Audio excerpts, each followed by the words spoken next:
Who doesn't love a good celebration, especially when it's in celebration of Caribbean culture and tradition? Well, the English apparently do. Since 1966, they've celebrated the Notting Hill Carnival that takes place every year for 2 days, featuring a parade and incredible live music. This happens throughout W10 in West London, specifically the zones Notting Hill, Ladbroke Grove, and Westbourne Park. This festival always takes place on the bank holiday weekend at the end of August, and on this year it'll begin at 4 a.m. on Sunday 26th and ends at 3 a.m. on Monday 27th of August. Therefore, you still have time to experience this amazing event if you so desire. This holiday is one of the world's largest street carnivals, with close to 1 million people attending this 2 day celebration of Caribbean heritage. Walking the streets will allow you to view the spectacular sights of custom-clad Caribbean dancing to traditional reggae, merengue, calypso, zumba, and souk music. Street vendors selling the wares like seasoned jerk chicken, kalalu, and traditional goat stew will be strewed about the whole parade. It's important to note that many Caribbean foods have roots from European, American, Chinese, and African cuisine. So, we've examined an incredible festival happening very soon in London.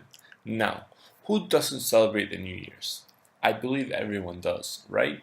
So I'm sure you've heard of the New Year's in New York, and perhaps you also know about the celebration that occurs every year in London with a big band striking at midnight in New Year's.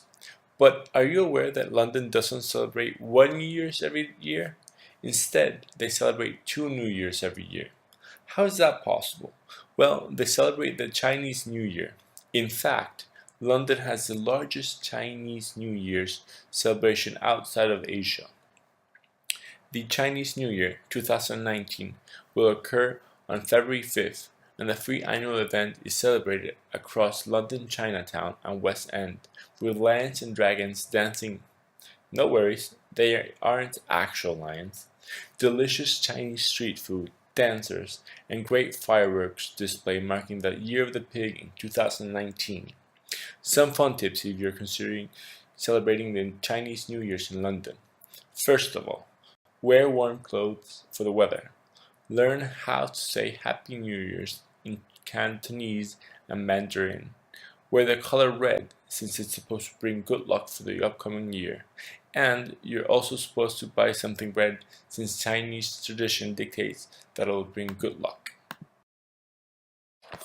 Our last festival originates in February 5th, 1605. Celebrated around the whole of UK, it began after a failed attempt at blowing up the House of Parliament because of anti-Protestant sentiments. Anyways, the people started to celebrate the fact that King James I had survived the assassination by lighting bonfires around London, and months later the introduction of the Observance of 5th November Act enforced an annual public day of thanksgiving for the plot's failure. Carrying many undertones of anti-Catholic sentiment, it was only by the 20th century that the Guy Fawkes Day, that is to say the bonfire night, became an enjoyable social commemoration without political undertones. Nowadays, it's celebrated with fireworks, bonfires, and traditional food. It's a tradition that has evolved and spread beyond England and the United Kingdom's borders throughout the centuries. Therefore, it's got very intricate and profound reasons for its existence, with many cultural, political, and religious undertones behind it, which in the 21st century aren't taken into consideration. Scotland has a great variety of festivals and events to offer throughout the year. They are very diverse and fun, and they show the best of the Scottish culture. Here, I'll mention my three favorites: Edinburgh's Hogmanay, the Edinburgh Festival of Fringe, and the Highland Games. First, Hogmanay is a Scottish New Year's Eve celebration. It is said that it has its origins in pagan traditions, going back to when the Vikings celebrated the winter solstice with bonfires and wall parties.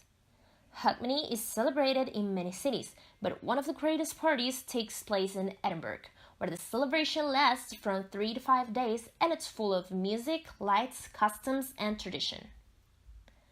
It all starts on December 30th, with a torchlight procession, followed by a street party on December 21st. For this year's Hogmanay, there are several parties scheduled on the 31st. The concert in the gardens, the candlelit concert, the Barons of Four, and the Caillead under the castle.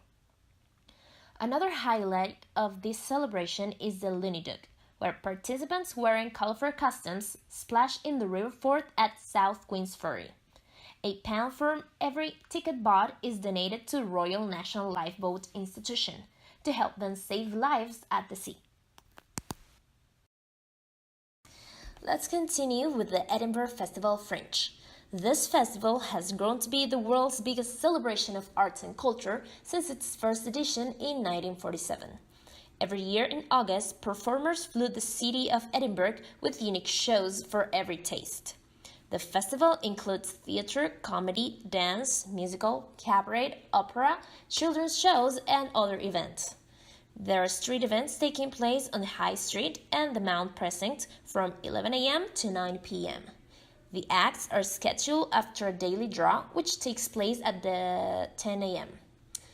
If you're not sure of what type of show you would like to see, there are Fringe stages, where you can see previews of the thousands of shows available. The Fringe is free for the public and it doesn't charge any fees to performers.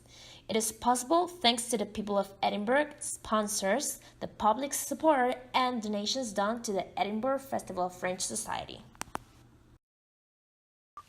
Finally, the Highland Games.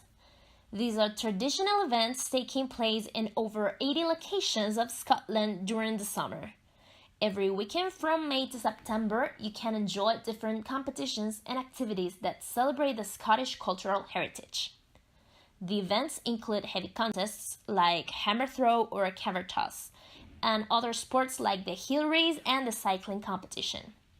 There are also dance and music events, like the Highland Fling competitions and the March of the Masked Bands, playing the traditional bagpipes and drums.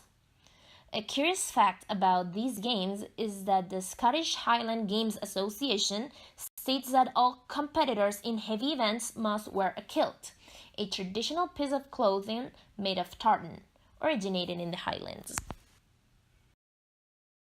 Now, it's time to talk about Northern Ireland, a place that not many people know hides a lot of cultural treasures and has great celebrations of both Irish and world heritage. Winterfell is here. On September 16, you'll have the opportunity to experience the fantastic medieval world created by George R. Martin with the second edition of the Winterfell Festival. Not too far from Belfast, you can immerse yourself in the life of the Stark family by exploring the Castle of Ward, also known as the real-life Winterfell. You can go to the courtyard where the Stark brothers used to shoot a bow and arrow and explore the iconic clock tower. You can also follow the trail to Audley's Castle and dare to come face to face with the White Walkers. The main events are the King's Tournament games, full of jousting, stunts and tricks, the sword fighting displays, and falconry exhibitions. There will also be reenactments of scenes from Game of Thrones and a showcase of swords forged for the show.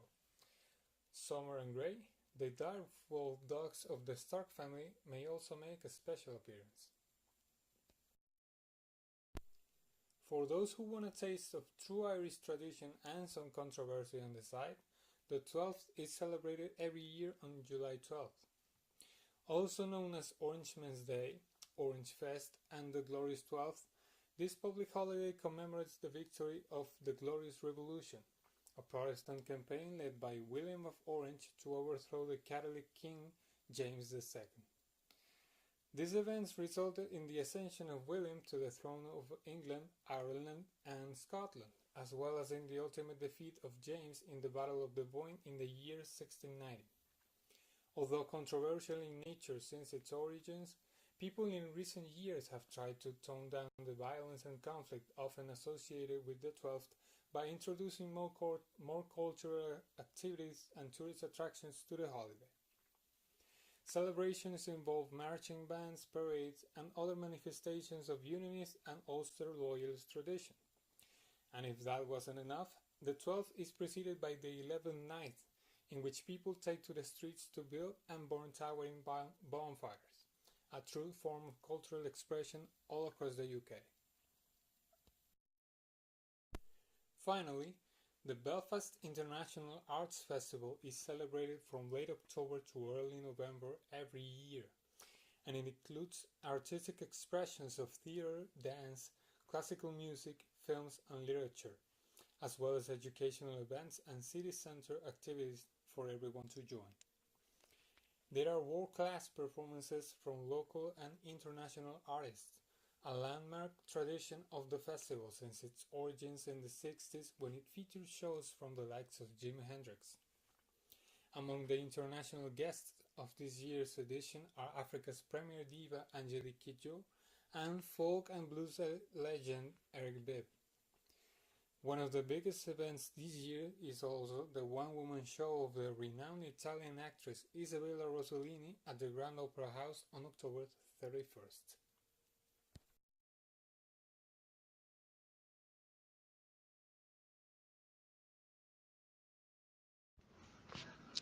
So let's talk about festivals in Wales. We have the Abergavenny Food Festival that brings together more than 30,000 visitors and more than 200 food and drink specialists to the market town, a place in which chefs, food businesses, journalists, farmers, and food producers will explore, learn, and discover about food by masterclasses, gourmet tastings, expert talks, kids' activities, hands-on cookery lessons, topical debates, performances, and pop-up restaurants. This annual food festival will challenge and crush paradigms and will encourage people to look differently at where their food comes from.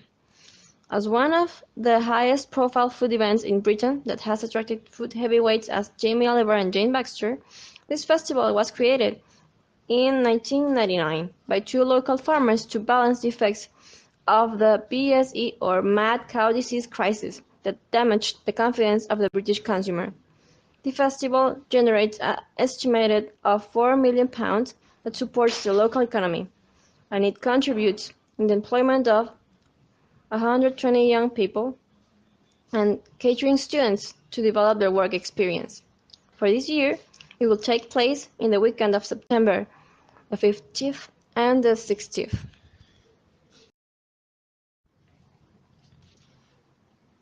Another festival that takes place during this month in Wales is the Green Man Festival, which is one of the best festivals in Europe, as audiences and artists relate to local suppliers, high-quality music and arts, and especially its firm ethos on zero sponsorship.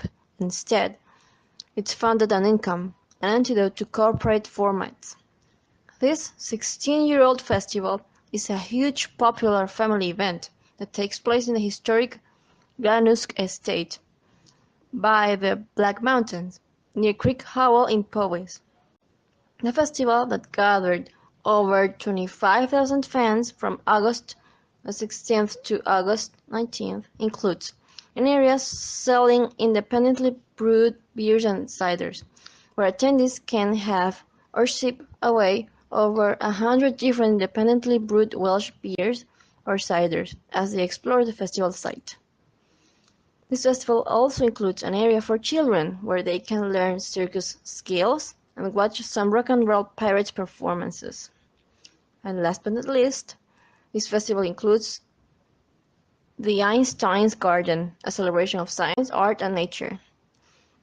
Over 25,000 attendees this year also paid a visit to the Green Man himself, an iconic wicker structure that is set alight at the end of the festival in a bonfire. Ms. Stewart, interviewed by BBC News, affirms that what I love about the Green Man is that it enables people to choose their own festival experience. They can dance all night, watch comedy or late-night films, or sit in a hot tub drinking a bubble, drink a craft Welsh ale, or discover a new band and then go and see an international headliner.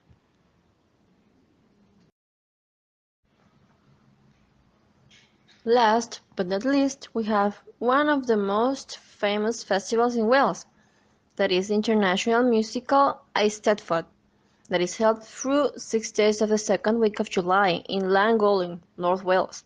It highlights and attracts over 5,000 musicians and dancers from more than 50 countries. It is one of the world's most colorful festivals that includes competitions, outside stage performances, workshops, and impromptu singing and dancing in many languages, including Welsh. As a side note, this festival was founded by the music publisher Wing Williams in 1947 to promote peace and goodwill between nations through music and dance. Did you know that Luciano Pavarotti made his first international appearance at this festival when he performed with his choir from Modena? Appearances as such helped to fund many famous competitive sessions in the world of music.